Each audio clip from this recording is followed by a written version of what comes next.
A heart attack can be a very frightening experience, but in fact, tens of thousands of people survive heart attacks and go on to lead productive and enjoyable lives. Dr. Nael Aboul-Hosn, a cardiologist at Carson Tahoe Health in Carson City, explains what happens during a heart attack and how another can be prevented. Heart attack is essentially poor blood flow to the heart muscle, and it involves the coronary vessels, or the main arteries that provide blood flow to the heart muscle. So essentially what happens is you may have a plaque in that region, and that region or that plaque ruptures, and subsequently you have poor blood flow to that area, causing poor blood flow to the tissue and essentially poor function of the heart in a heart attack. Dr. Aboul-Hosn lists the possible symptoms of heart attack, which can differ between men and women. The traditional symptoms of a heart attack involve substernal heaviness or pressure across the chest. This also can include radiation to the neck as well as to the left side of your arm. Many people do traditionally present with atypical symptoms, abdominal pain, right-sided pain. And so to say that it's just those, classic symptoms is incorrect, but the majority of them do present in that manner. But for women, these symptoms are not traditionally true. They tend to have sometimes more right-sided thoracic pains or chest pains, as well as maybe sweating and nausea as well.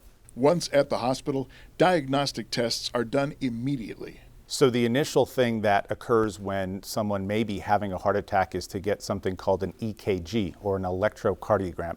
It is essentially the electrical mapping of your heart. And it shows us with typical fashion whether there is true injury to the area.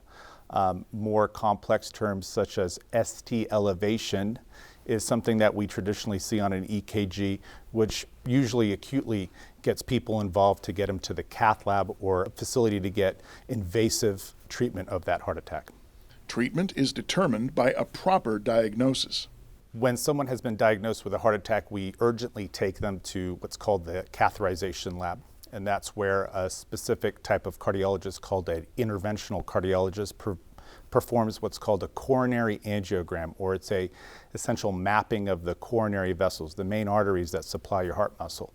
Once that's done, if they are able to locate a specific region of the heart muscle that is not getting appropriate blood flow, then a stent, which is essentially scaffolding, is taken down the coronary vessel and applied and opened up, and the blood flow is returned back to hopefully normal. Patients begin cardiac rehab to get them back to living their lives. Usually after a heart attack, there may be a little bit of apprehension on what people could do, and that's completely valid. They're uncertain of what kind of activities they're able to do if they're able to get back to where they were prior to the heart attack.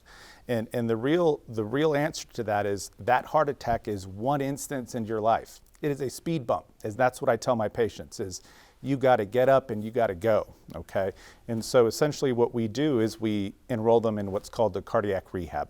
And that is a 36-week session of not inpatient, but outpatient cardiac rehabilitation. And the most important thing with that is not necessarily the activity, but giving the patient back the confidence to get out there and do what they need to do to get back to normal.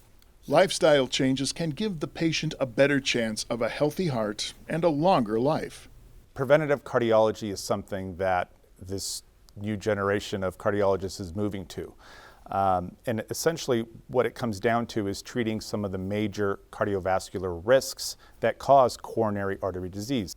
Best advice I have for someone who is trying to avoid having a heart attack would be to make sure that their blood pressure is within normal range, which by the newest guidelines is 130/80. Make sure that their sugar levels are well controlled. Make sure that they're getting enough exercise and activity, and also making sure that if they are using tobacco, they have a plan to quit using tobacco.